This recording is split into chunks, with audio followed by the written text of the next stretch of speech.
Bonjour à toutes et bonjour à tous, on se retrouve aujourd'hui avec une nouvelle vidéo, cette fois-ci pour parler de Budgie Remix, voilà, que je vais allumer tout de suite en attendant de le présenter. Donc alors Budgie Remix, c'est quoi? C'est tout simplement une version un petit peu différente de ce que proposait Solus Project, qui était assez connu, on va dire, pour son célèbre bureau Budgie Desktop, et cette version-là, donc de Budgie Remix, repose tout simplement sur la version 16.10 de Ubuntu. Voilà, donc on va attendre qu'il démarre et ça nous permettra de faire le test par la suite. Voilà. Donc évidemment, vu que c'est du Ubuntu, hein, que je précise, les paquets c'est du Debian, voilà, donc du DEB. Et bah voilà, quoi dire d'autre, pas grand chose. À part qu'il est en 4 quarts, en 4 tiers, j'ai pas compris pourquoi, mais bon, c'est pas grave. Ah voilà, il me semblait bien que ça devait se remettre. Donc le voilà, il est en train de s'afficher tranquillement. Voilà comment ça se passe. Donc, on a le bureau, enfin on a oui ça, on a le bureau qui est là. Là ici le menu, la date et l'heure. Ici la partie pour pouvoir arrêter le système et là les notifications du système, le réseau et les alarmes. Voilà, j'y reviendrai après. Ici le petit doc là des logiciels qui est ici. Donc plutôt pas mal, ça fait penser un petit peu à ce que propose un célèbre Mac ou d'autres comme XFCE pour les parties Linux. Voilà, voilà. Donc là, on a le menu, donc j'ai dit. On va l'éplucher juste après, justement, pour voir ce qu'il y a à l'intérieur. Et ici, petite chose un petit peu différente de ce que l'on avait avant. La barre de notification, là par contre, ça ressemble vraiment à du Mac avec cette partie-là. Seulement, on n'a pas des gadgets comme il y a dessus. Voilà. Et ça ressemble aussi à Windows. Donc, si je prends Windows, je vais ici. Et là, on a la barre des notifications exactement comme ici. Hop, reviens là. Donc là, les appelés et les notifications qui se trouvent ici. Et évidemment, j'en ai pas, hein, ça va de soi. Et là, on peut paramétrer la barre. Voilà. Donc on y reviendra tout à l'heure, de toute façon. Donc on va commencer par le menu. Non, pas le menu. On va voir le moniteur du système, donc avec htop comme j'ai l'habitude de le faire. Je sais plus si je l'avais mis. Hop, si, c'est bon. C'est ce qui me semblait l'avoir mis. Donc voilà, là on voit pas très bien parce que bon, le terminal il propose pas vraiment de bonnes couleurs. Mais sinon j'ai 627 mégas de RAM utilisés sur les 386 de disponibles. C'est quand même pas mal, hein, ça consomme plutôt pas mal je trouve. Et on est à vide, j'ai absolument rien allumé à part le panneau de notification ici. Je pense pas que ça dérange beaucoup. Voilà. Donc, il faut quand même un ordinateur, alors à préciser, je suis en 64 bits, il faut quand même un ordinateur qui déjà fonctionne avec un processeur capable de prendre le 64 bits, mais surtout 2 Go de RAM minimum pour pouvoir le faire fonctionner correctement, parce qu'une fois qu'on allume Internet, surtout que c'est Firefox, et ben ça va consommer un peu plus. Voilà. Donc pour ça, c'est vrai que c'est le petit truc qui pourra peut-être faire titiller un petit peu par rapport aux autres bureaux, c'est le fait qu'il consomme pas mal de ressources déjà au démarrage. Donc, pourtant, il a l'air simple, hein, il a l'air basique et tout, hein, ça c'est sûr. On va voir un petit peu ce qu'il y a à l'intérieur du menu. Donc, on va commencer par les accessoires. Donc, Planck, c'est tout simplement la barre qui se trouve ici. Le gestionnaire de fichiers, voilà. Donc, je vais pas aller plus loin, je vais tout simplement dire c'est du Nautilus. Voilà, c'est celui qui est connu sous GNOME, qui est un gestionnaire de fichiers qui fait quand même bien l'affaire. Et il a évidemment les onglets, voilà. Et bah, les menus qui sont ici, là, voilà, les propriétés, si je me mets là, je peux avoir différents menus. Alors là, je sais plus ce que c'est. Voilà, c'est ici. Les préférences. Donc après, ça reste un truc basique, hein, j'ai envie de dire. Ici, le comportement, simple clic ou double clic pour les ouvrir, etc. Évidemment. Tac. La suite, donc les accessoires, on a vu la calculette. Bon, la calculette, c'est une calculette, hein, de toute façon, ça va pas changer. Là, je peux l'avoir en mode basique, mode avancé, etc. On l'a sur Gnome, hein, de toute façon, c'est exactement la même. Hop. Ensuite, on a les cartes, donc cartographie. Alors, j'ai jamais allumé celui-là encore, mais normalement, ça devrait présenter, voilà, la cartographie, pas en satellite, mais en carte pure. Voilà. De toute façon, là, je sais pas ce qu'il présente. Alors, ah si, satellite. Eh ben, on va essayer. On va voir ce que ça va nous donner. Et je vais taper Limoges. Voilà, c'est là où j'habite. Donc, on va voir ce que ça va nous donner. Limoges, Limoges. Est-ce que c'est en France? Ça va vite nous le dire. Et voilà. Alors là, je sais pas quel serveur il prend hein, pour afficher tout ça. Toujours est-il que ça a l'air de fonctionner. Mapbox, voilà, c'est marqué en bas. Ça a l'air de fonctionner plutôt pas mal. Donc là, je vais essayer de zoomer. Oui, c'est bon, ça fonctionne. Bon, bah, on va zoomer vraiment. C'est parti. Voilà. Donc là, je sais pas où je suis dans Limoges, quelque part. Par-ci, par-là. Non, ça va, ça fonctionne bien. Je suis au max, hein. Ouais, c'est ce qui me semblait. Donc je suis au max.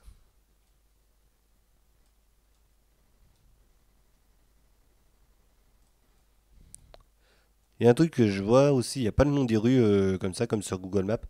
Bon, après, je pense qu'il faut basculer sur le mode carte classique. Voilà. Ok. Donc là, on voit mieux. Mais voilà un petit peu les deux mondes. C'est pas mal. Mais, c'est pas mal, en tout cas, c'est bien. Allez, alors, allez à ma position actuelle. Non. Là, on a quoi? Basculer vers l'itinéraire. Alors voilà. Donc, je suis à Limoges et je vais aller à Paris. Non.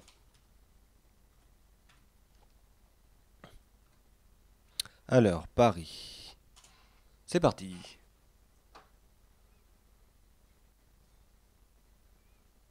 Donc évidemment, c'est Paris en Ile-de-France. Voilà.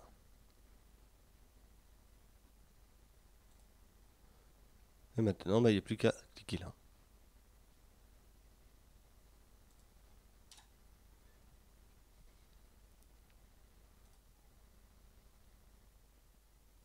Ah, voilà. Donc Limoges Nouvelle-Aquitaine, hein, il l'a bien remarqué. C'est bon. Donc voilà ce que ça me donne. Bon, bah, je vais basculer sur la carte. Le problème, c'est que là, il n'y a absolument rien de marqué. Et voilà. Donc là, il me propose continuer ici. Non, c'est vrai qu'elle est pas mal. L'application carte, elle est bien. Ouais, ça va. Donc voilà, Limoges-Paris, c'est cool. Alors 3h20, 3h20 pour faire la route, 392 km. C'est plutôt pas mal. On peut la faire en vélo ou à pied. Bon, à pied, ça doit être long, hein. Ouh là là. Voilà, donc Limoges-Paris, on a tout. On peut choisir évidemment d'autres emplacements, mais ça fonctionne bien. Voilà, j'avais pas vu l'application carte, mais elle est quand même assez complète. C'est plutôt pas mal. Éditeur de texte, bon bah je pense que c'est un truc totalement basique, voilà, comme tous les éditeurs de texte. Ici, la météo, pour ceux qui aiment la météo, donc pareil, hop.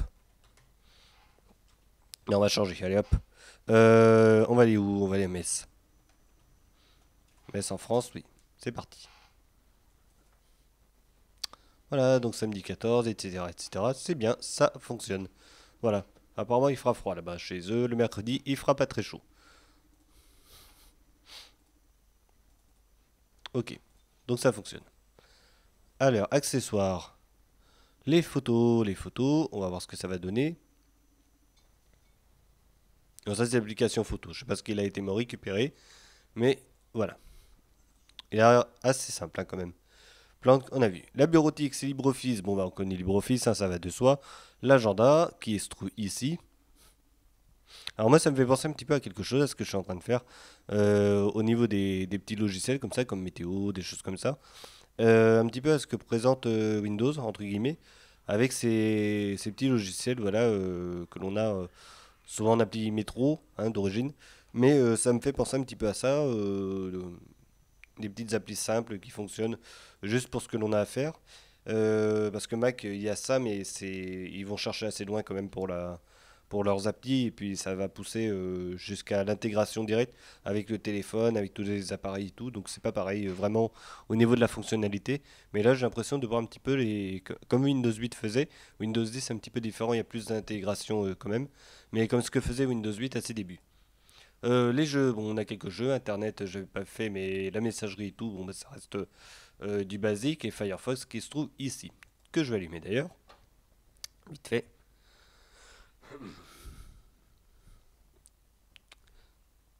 Alors, le voici, voilà. Donc Firefox, je l'ai allumé. Voilà, bon, bah, directement, ça y est, j'ai 1 giga de RAM d'utiliser. Ensuite, les jeux, on a vu outils système, boum, les logiciels qui sont ici. Donc, les logiciels, c'est à partir de la bibliothèque d'Ubuntu. Voilà. Donc si je tape VLC, tac, voilà, on y va. On doit avoir la possibilité d'installer VSC. Et, et voilà. Bon, GIMP par contre, ça n'y est pas. Tac. Allez. Outils système logiciel. Là, c'est la page de présentation hein, qui qui s'affiche normalement au début. Voilà, ça permet de voir un petit peu ce qu'il y a, mais le problème c'est que en anglais. Voilà, il n'y a pas de solution en français. Administration, gestionnaire de mise à jour, bon normalement il fonctionne tout seul, le truc, ça y a pas de souci. On a les paramètres qui se trouvent ici. Voilà, quelques paramètres, on peut changer l'arrière-plan, des choses comme ça. Ici, on n'a que ça. En arrière-plan, on n'a pas grand-chose quand même. Hein, je vais prendre celle-là. Sélectionner, oui. Hop.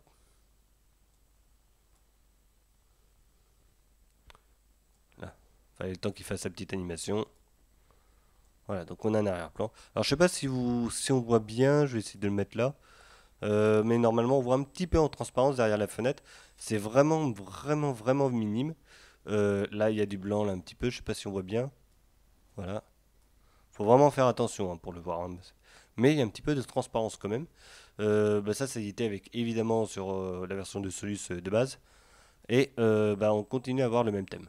Voilà. Ici par exemple, avec la partie un peu plus un peu plus claire. Quoique, ouais, c'est vraiment limite, hein, c'est très très faible. Voilà, là, on voit des trucs. Hop, préférence, configuration du thème et tout. Bon, ça je l'ai rajouté. Logiciel et mise à jour. Bon, bah voilà. On a quelques petits paramètres qui sont ici. Là, on a la partie science avec LibreOffice, mais la version mathématique. Son vidéo, on a Rhythmbox. Bon, bah, il est connu hein, de toute façon. Ça reste basique. C'est le lecteur de GNOME. Il y en a qui l'aiment pas, il y en a d'autres qui apprécient. Mais il reste assez simple. Il fait le travail, on va dire. Voilà. Ici, bah, la webcam Cheese, bah, c'est un petit peu comme FaceTime ou un truc comme ça. Je sais plus comment ça s'appelle là sur Mac. Photo Boost, un truc comme ça. Ça permet de se prendre en photo, voilà, ça fait la même chose. Là, l'application des vidéos. Moi, je vais l'allumer. Hop, voilà, bon, on a quelques petits trucs sympas ici. Apple Movie, bon, bah voilà. Rai TV, pourquoi pas. Allez, envoie la source. Bon, là, j'ai envoyé, je sais pas ce que j'ai envoyé, mais je l'ai envoyé. Voilà. Apparemment, ça devrait fonctionner. Je sais pas si ça va le prendre. On verra bien, hein. Ah, voilà, ça me semble bien. Mince, j'ai fait une erreur. Je vais pas faire ça. Bon, faudra installer des trucs quand même pour voir la vidéo, hein, sinon ça va pas marcher. Donc son et vidéo, voilà, et utilitaire. Bon, on a tout le reste, hein, bien évidemment, pour pouvoir gérer son ordinateur, la capture d'écran, des choses comme ça, comme on a l'habitude d'avoir sur un ordinateur. On va venir à la partie notification et les paramètres. Donc, comme j'avais dit, là j'ai le thème sombre, je peux désactiver le thème sombre, hop, et basculer sur autre chose. Voilà. Et là, on a autre chose. Voilà, on a Arc par exemple. Adwaita qui est assez connu. Voilà, ça fonctionne. J'ai essayé de mettre d'autres thèmes, voir ce que ça faisait. Bon, après, ça m'a pas fait grand chose. Là, normalement, c'est Darker, mais ça me fait absolument rien. Le thème par défaut, voilà. Et si je suis ici, par exemple, de l'Ariane, ben ça prend pas. Voilà. Boomerang, pareil. Enfin là, c'est carrément autre chose. Là, on voit plus rien du tout. C'est moche. Hop, voilà. Donc je vais repartir sur un thème intégré. Mais j'ai pas compris pourquoi ça voulait pas. Je voulais essayer de mettre des thèmes pour voir un petit peu justement d'autres choses avec notamment le bureau. Voir d'autres thèmes pour pouvoir le mettre en valeur un petit peu. Je trouvais ça plutôt pas mal, mais ça n'a pas fonctionné comme je voulais. Donc voilà. Donc là, on voit que ça consomme quand même 1 giga de RAM. Maintenant que j'ai allumé quelques trucs et rééteint, c'est pour ça que je disais il faut quand même 2 gigas de RAM minimum pour faire fonctionner ça en 64 bits. Parce qu'après, plus on en allume, plus ça garde en mémoire. Et après, c'est difficile d'enlever par la suite ce qu'il y a en mémoire. Et ça va aller attaquer directement le disque dur ou le SSD par la suite. Voilà. Donc voilà un petit peu ce que l'on peut avoir sur le système. Je crois que j'ai fait à peu près le tour. Les thèmes CVU, ça marche pas en tout cas. J'ai pas trop compris pourquoi. C'est pareil, hein, j'ai essayé avec d'autres utilitaires, hein, outils de personnalisation qui se trouvent ici. Ça va s'allumer, voilà. Je peux activer ou pas le thème sombre. Là, pareil, hein, je pars là-dessus. Ça me fait rien. Ça fonctionne pas vraiment. Voilà. Oh bah, boomerang, c'est vrai que ça marche pas. Alors. Ah non, ça c'est les icônes. Voilà. Donc, là on voit. Thème sombre global. Bon, bref. Peu importe. Voilà, comme c'était avant, c'est beaucoup mieux. Là, bon bah voilà, je peux quand même changer que les icônes. Ici, hop.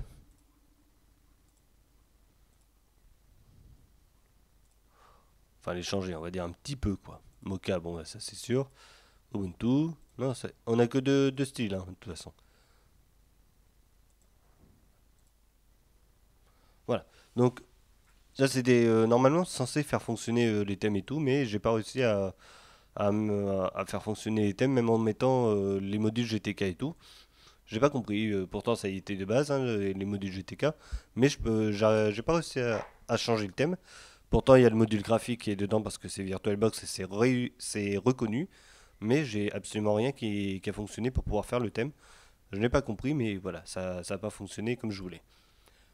Alors, fermé, oui. Alors, juste une chose, bon là, ça ne l'a pas fait, on a de la chance, mais à plusieurs reprises, j'ai eu des messages d'erreur du système, donc du système de Ubuntu, comme quoi il a fait des erreurs, des choses comme ça, donc j'ai pas trop compris pourquoi il m'a fait ça aussi. Un petit peu ce que j'ai connu aussi avec le test de Ubuntu en 16.10, et ben j'ai retrouvé exactement les mêmes erreurs, les mêmes fenêtres d'erreur, comme quoi il avait rencontré des problèmes, et on pouvait relancer ou pas le logiciel qui avait craché, seulement on savait pas ce que c'était, mais ça s'affichait quand même. Voilà. Donc je trouvais ça un petit peu dommage de ce côté-là. Bon là il l'a pas fait, heureusement c'est mieux pour le test, mais je tenais à le dire quand même parce que malgré tout, voilà, c'était quand même venu de temps en temps sur le système. Bon, il est maintenant venu de voir un petit peu les points positifs et les points négatifs du système.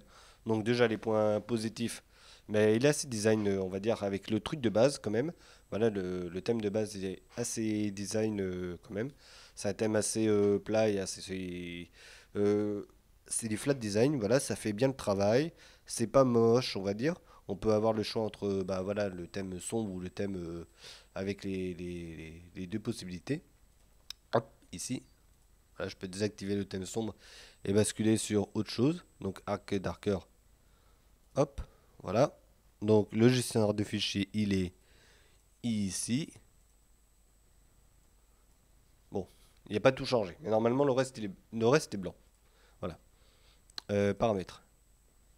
Voilà. Il a un petit peu du mal hein, quand même. Pour gérer les thèmes, il a vraiment du mal. Voilà. Donc on a la possibilité d'avoir soit ça, donc le thème sombre, ou soit un thème avec la barre noire, donc la barre des fenêtres en haut noir et tout le reste en blanc. Voilà. Donc on a le choix entre ces deux-là, à la base. Voilà. Donc ce qui est plutôt pas mal. Donc le design, je trouve qu'il est réussi, il n'y a pas de fioriture ni rien, donc ça c'est plutôt pas mal. Après, dans les bons points, il est assez facile d'utilisation. C'est assez simple, c'est ergonomique. Là voilà, si je clique dessus, je peux paramétrer la date et l'heure. C'est basique, hein, ça coule de source. Là, je peux arrêter ou pas le système. Bon, écoutez, bon, franchement, c'est simple d'utilisation. C'est pour ça que je mets aussi en point fort. Et après, là, quelques petits logiciels qui sont présents, genre la météo par exemple. Ça fait l'affaire, voilà. C'est là, mais ça fait l'affaire. Juste ce que l'on demande, c'est très bien. Voilà. Bon, ça va, il y a des petites images sympas aussi quand même, hein. Ça va de. C'est bien. Et puis, même carte, hein, l'application carte qu'on a vue tout à l'heure, celle-là, bah, je la pensais moins poussée que ça. Donc, il y a quand même la vue satellite. Les itinéraires qui sont disponibles, donc ça, c'est bien. Voilà, c'est un petit truc en plus. Mais ça fait toujours plaisir d'avoir ces petites applis. C'est léger, hein, de toute façon, ça va de soi. Mais ça fait toujours plaisir de les avoir. Après, en point positif, bah, on a la suite, on va dire, bureautique de toujours présente au niveau de l'infographie et tout. C'est toujours installé de façon à ce que l'on puisse l'utiliser directement, le système. Donc ça, c'est bien. Voilà. On peut faire tout ce que l'on veut directement, que ce soit pour gérer ses photos, faire un petit peu de bureautique, donc écrire des lettres de motivation, des CV si on veut, faire de l'Excel ou des choses comme ça, donc c'est bien. On a même les applications qui permettent d'envoyer des mails qui sont déjà préinstallés dans la partie internet, donc ça c'est très bien aussi. Donc voilà, ça c'est un point fort. Les applis, il n'y a pas besoin d'aller les chercher, elles y sont en général. Il y a très peu de choses, voilà, comme VLC, bon, bah, ça va être ça manque, mais on peut toujours le télécharger via le logiciel, enfin le magasin d'applications qui appartient à Ubuntu. Il est simple d'utilisation aussi, donc ça c'est bien de ce côté-là. Donc voilà, ça c'est la partie positive, on va dire, du système d'exploitation. Maintenant, si je viens sur la partie un petit peu négative, bon, il n'y aura pas non plus grand-chose à dire, mais on va dire qu'il consomme pas mal de mémoire vive, même en 64 bits, hein, par rapport aux autres systèmes Linux. Voilà. Donc je trouve que ça consomme un petit peu quand même. C'est un petit peu dommage.